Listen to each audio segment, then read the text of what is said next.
तर बघा आपल्याला आज कांद्याच्या पातीची काहीतरी वेगळी रेसिपी करायची आहे बघा. तर ही कांद्याची पात आणलेली मी मस्त अशी, आणि बघा हिला कसं कापायचं आहे. हे पाठीमागं एवढं सोडायचं आणि हे असे पाल्यासकट आपल्याला कांद्याची पात काढून घ्यायची. हे बघा अशा प्रकारे. तर सर्व ही मी अशा प्रकारे कांद्याची पात काढून घेतलेली पाहू शकता तुम्ही. हे बघा अशी सर्व आपल्याला एकसारखी कांद्याची पात काढून घ्यायची. अशा प्रकारे काढायचे. याला असे पानं आले पाहिजे जॉईंट. हे पाहू शकता. काहीतरी वेगळं केलं ना चवीला छान लागते बघा. हे मस्त. याला आपल्याला कट करून घ्यायचं आहे आता. तर आपल्याला याला कट करून घ्यायची. तर बघा अशा प्रकारे आपल्याला कट करायची बघा. हे अशा फंगाड्या राहिल्या पाहिजे याला. याच्यापेक्षा मोठी पण कट करू शकता तुम्ही आणि छोटी पण करू शकता. तर मी अशा प्रकारे कट करून घेते. आता ही जी मागली उरती तिची आपण भाजी करू शकतो. अशा प्रकारे आपल्याला कट करून घ्यायची. सर्व अशी कापून घ्यायचे. ह्या प्रकारेच आपल्याला कापायचे बघा. हे बघा अशी कापून घ्यायचे सर्व. एकसारखी कापायची. लहान मोठ्यांना खूप छान, म्हणजे खूप छान लागते बघा. चवीला तर एक नंबर लागते.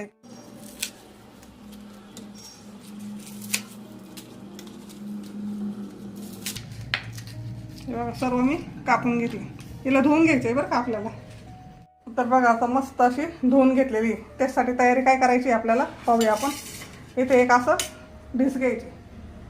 त्याच्यामध्ये आपल्याला 2 चमचे बेसन टाकायचं. हे बघा असं बेसन पीठ टाकलं आहे मी 2 चमचे. 2 चमचे तांदळाचं पीठ पाहू शकता. असं तांदळाचं पीठ टाकून द्यायचं. थोडीशी हळद, थोडीशी चिली पेस्ट,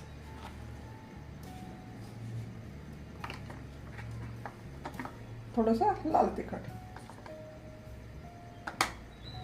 थोडासा ओवा, अगदी थोडासा. याला आपल्याला असं मिक्स करून घ्यायचं. पाहू शकता असं मिक्स करायचं. चवीनुसार थोडंसं मीठ टाकायचं. सर्व मिक्स करून घ्यायचं. याच्यात पाणी टाकायचं. हे बघा असं कालवून घ्यायचं पाण्याने.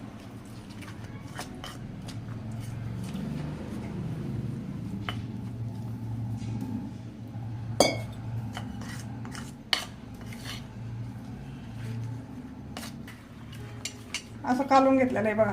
थांबा आपल्याला थोडंसं आणखीन पाणी टाकायचं.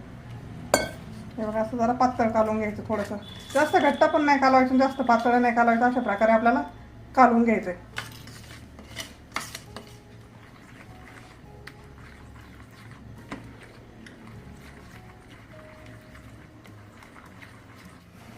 तर बघा हे आपलं कालवून झालंय. आता वरती कढई ठेवलेली आहे मी.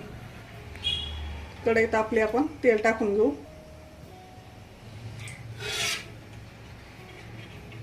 तेल तापलंय आपलं. आता आपल्याला बघा हे असं एक ठोन घ्यायचा, ह्याच्यात बुडवायचा बघा. तर बघा असं बुडवून घ्यायचं आपल्याला. हे पूर्ण बुडवायचं बघा असं, आणि कढईत सोडून द्यायचं.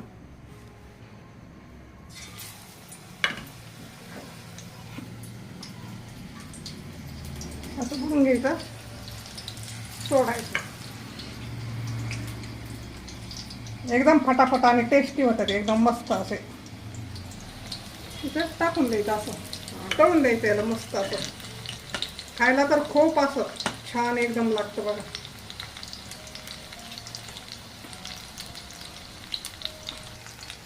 याला आपल्याला असं उलट पालट करायचं बघा.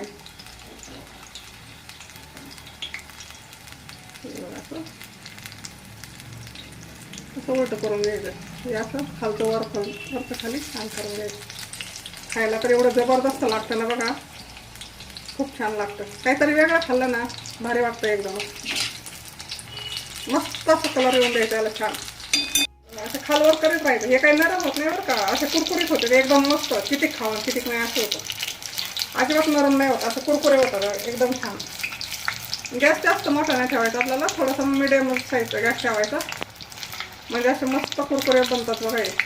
तर झालेत. आता आपण हे काढून घेऊ. हे बघा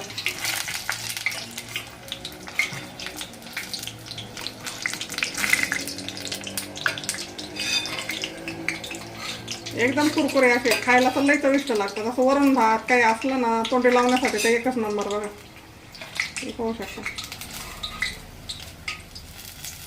अशाच प्रकारे आपल्याला करून घ्यायचे, म्हणजे जास्त कमी असो अशाच प्रकारे आपल्याला सर्व करून घ्यायचे बघा. एकच नंबर झाले. तर दुसरे पण आपण असे सोडून घेऊ आता.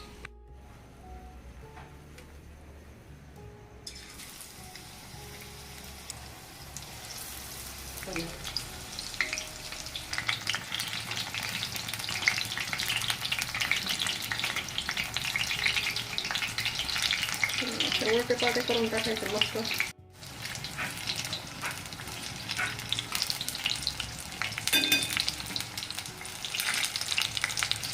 तर बघा आपले झालेले आहेत. आता आपण काढून घेऊ मस्त.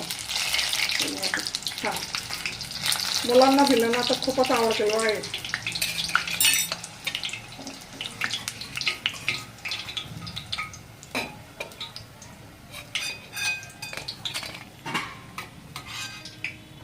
बघा आपले सर्व तळून झालेले येतात हे असे.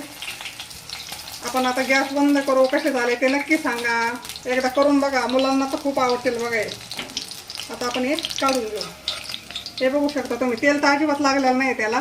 थोडंसं तेलामध्ये होतं आणि कमी वेळेमध्ये खूप वेळ नाही लागत करायला बघा. असे करू शकता तुम्ही. हे बघा किती छान झाले, असे एकदम कुरकुरे मस्त झाले. तसे आवडले असेल तर नक्की करा, सांगा कसे झाले ते, आणि सबस्क्राईब पण करा. धन्यवाद.